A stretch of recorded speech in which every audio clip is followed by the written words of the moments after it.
राधे राधे आप सभी को। आज हम पढ़ेंगे लक्ष्मी जी की कहानी जो दिवाली पूजन पर पढ़ी जाती है। उससे पहले गणेश जी की भी कहानी पढ़ी जाती है जो मैंने वीडियो डाल दी है और इसके डिस्क्रिप्शन बॉक्स में मिलेगी। आपको पढ़नी हो तो आप उसे देख सकते हैं। तो अब हम पढ़ते हैं लक्ष्मी जी की कहानी।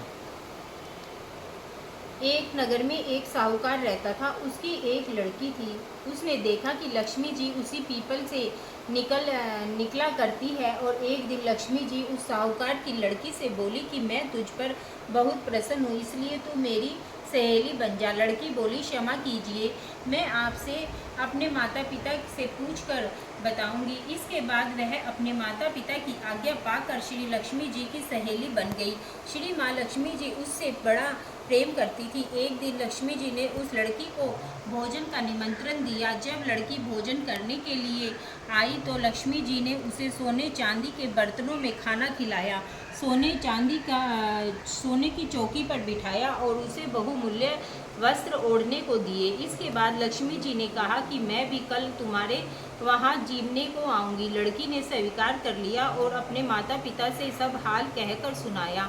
तो सुनकर उसके माता पिता बहुत खुश हुए और परंतु लड़की उदास होकर बैठ गई। कारण पूछने पर उसने अपने माता पिता को बताया कि लक्ष्मी जी का वैभव इतना बड़ा है, मैं उन्हें कैसे संतुष्ट कर सकूंगी। उसके पिता ने कहा, बेटी, गोबर से जमीन को लीप कर जैसा भी बन पाए रूखा सूखा श्रद्धा और प्रेम से खिलाना।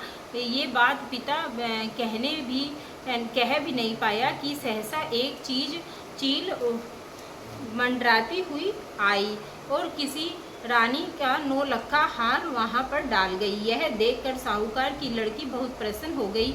उसने उस हार को पानी में डालकर अच्छी तरह से धोकर रख लिया और तब श्री गणेश जी और महालक्ष्मी जी वहां पर आए। लक्ष्मी जी ने उन्हें सोने की चौकी पर बैठने को कहा।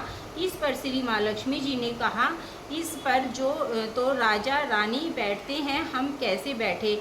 बहुत आग्रह करने पर महालक्ष्मी जी और गणेश जी ने बड़े प्रेम से भोजन किया। लक्ष्मी और गणेश जी के घर में आने से साहूकार का घर सुख संपत्ति से भर गया। हे लक्ष्मी माता, इसी प्रकार सभी के घरों में सुख संपत्ति देना, सबका घर समृद्धि और वैभव के साथ भरना। बोलो लक्ष्मी मैया की जय। ये लक्ष्मी माता की कहानी है जो हम कार्तिक के महीने में भी सुनते हैं और दिवाली पूजन पर भी सुनते हैं। तो अभी आप ये सब सुनिए और अगर आपको मेरी वीडियो अच्छी लगी तो लाइक और सब्सक्राइब कीजिए।